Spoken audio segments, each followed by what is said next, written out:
రాష్ట్రంలోనే కాకుండా దేశంలోనే తరతరాలకు గుర్తుండిపోయే గొప్ప నేత డాక్టర్ వైఎస్ రాజశేఖర రెడ్డి అని, ఆయన తెలుగువారు అవ్వడం మనందరికీ గర్వకారణమని మాజీ మంత్రి, Uttarandhra YCP regional coordinator Kurasala Kannababu అన్నారు. వైఎస్ఆర్ జయంతిని పురస్కరించుకుని కాకినాడ రూరల్ రమణీపేట వైద్యనగర్లోని క్యాంపు కార్యాలయం వాకలపూడిలో మహానేత విగ్రహాలకు ఆయన పూలమాలలు వేసి నివాళులర్పించారు. వృద్ధాశ్రమంలో పండ్లు, రొట్టెలు పంపిణీ చేశారు. ఈ సందర్భంగా కన్నబాబు మాట్లాడుతూ రాష్ట్రంలోనే కాకుండా దేశంలోనే నాయకత్వానికి ఒక బ్రాండ్ వంటి నేత వైఎస్ఆర్ అని కొనియాడారు. ఇప్పటికీ ఆయన పేరు తలవని ఇల్లు తెలుగు రాష్ట్రాల్లో లేదని అన్నారు. శత్రువులను కూడా ప్రేమించే మనస్తత్వం ఆయన సొంతమని అన్నారు. సంక్షేమం పేరు చెప్తే రాజశేఖర రెడ్డి గుర్తుకు వస్తారని అన్నారు. ఉచిత విద్యుత్ను అందచేసి వ్యవసాయాన్ని పండుగలా మార్చారని అన్నారు. ఆయన తనయుడు మాజీ ముఖ్యమంత్రి వైఎస్ఆర్సీపీ అధినేత వైఎస్ జగన్మోహన్ రెడ్డి కూడా తన పాలనలో పేదలకు కనీవిని ఎరుగని సంక్షేమ పథకాలు అందజేశారని గుర్తు చేశారు.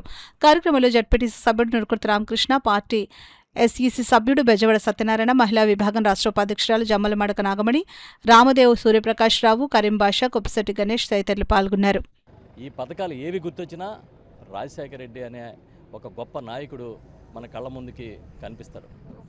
అలాంటి రాజశేఖర రెడ్డి గారు ఇప్పుడు వ్యవసాయ రంగంలో ఉచిత విద్యుత్ ఇచ్చి వ్యవసాయానికి అసలు అందరూ అంత ముందున్న నాయకులు దండగా అని ప్రచారం చేస్తున్న టైంలో లేదు, నేను వ్యవసాయాన్ని పండగ చేస్తానని ముందుకొచ్చిన నాయకుడు ఆయన.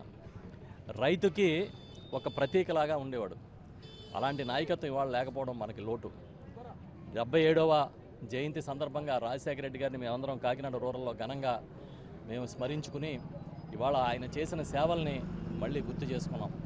రాజశేఖర రెడ్డి గారి వారసుడిగా జగన్మోహన్ రెడ్డి గారు నాన్న ఒక్క అడుగు ముందుకేస్తే నేను 4 అడుగులు ముందుకేస్తానని చెప్పి ఆచరణలో సంక్షేమాన్ని కానీ అభివృద్ధిని కానీ చేసి చూపించిన నాయకుడు.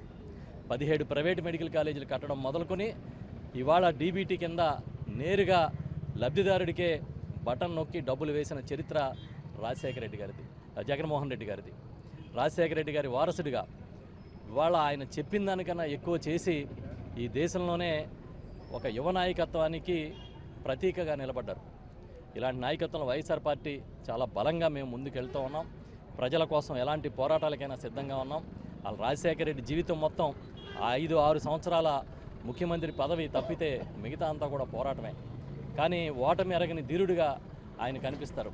ఎంపీగా, ఎమ్మెల్యేగా పలుమార్లు గెలిచి మంత్రిగా చేసి ఆ తర్వాత ముఖ్యమంత్రిగా ఉన్న ఒక టర్మ్ తర్వాత ఇంకొక 6 నెలలు ఇంచుమించుగా ఒక 6 ఏళ్ళ లోపు ముఖ్యమంత్రిగా చేస్తేనే తరతరాలుగా గుర్తుండిపోయే ఆ నాయకుడు బాటలో మేమందరం కూడా ముందుకి కదులుతాం.